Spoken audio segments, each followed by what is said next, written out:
डेल्पो club DS suspension के बारे में जानेंगे। इस वीडियो में हम बात करेंगे इस सस्पेंशन को डॉक्टर कब प्रिस्क्राइब करते हैं, किस किस कंडीशन में बच्चे को दिया जाता है, कितनी मात्रा में दिया जाता है, इसका साइड इफ़ेक्ट क्या है, इसका मार्केट प्राइस क्या है। इन सारी बातों को इस वीडियो में जानेंगे। तो चलिए बारी बारी से इन सारी बातों को जान लेते हैं।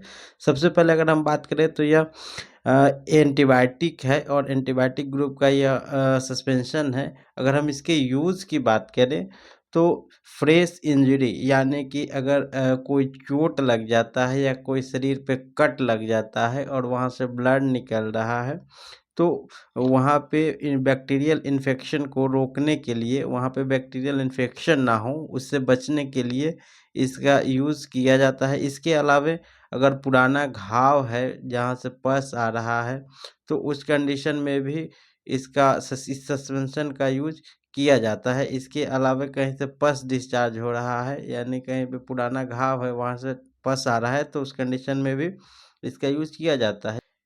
इसके अलावा लंग इन्फेक्शन जो बैक्टीरियल इन्फेक्शन के कारण होने वाले लंग इन्फेक्शन है, जैसे निमोनिया हो गया इत्यादि, इन सारी कंडीशन में भी इस सस्पेंशन का यूज़ किया जाता है। इसके अलावा ईयर इन्फेक्शन यानी कि कान में घाव हो गया है या कान में झनझनाहट का आवाज़ आता है, तो उस कंडीशन में भी इसका इस्तेमाल किया जाता है।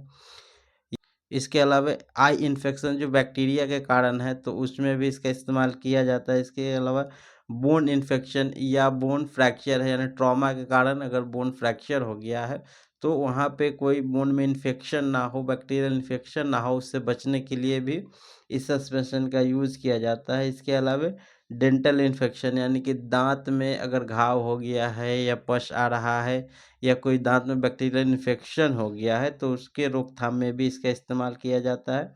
इसके अलावा वेट कफ यानी गीली खाँसी में भी इसका इस्तेमाल किया जाता है, जिसमें बलगम आता है, तो वेट कफ में भी इसका इस्तेमाल किया जाता है। इसके अलावा आफ्टर सर्जरी यानी कोई सर्जरी हो रहा है, कोई ऑपरेशन हो रहा है और ऑपरेशन वाले जगह पे जो कट लगता है, जो घाव होता है, उसी को सर्जिकल साइट बोलते हैं, जहाँ पे स्टिचेज़ लगते हैं, वहाँ पे बैक्टीरियल इन्फेक्शन ना हो और घाव जो है जल्दी से हील हो जाए, इसके लिए भी इसका इस्तेमाल किया जाता है। अगर हम इसके डोज़ की बात करें, तो अगर बच्चे का उम्र 6 महीने से 1 साल तक है, तो इसका डोज़ 1 एमएल दे सकते हैं, यानी सुबह और शाम 1-1 एमएल। इसके अलावा बच्चे का उम्र 1 से 2 साल है, तो 2.5 एमएल इसका डोज़ दे सकते हैं।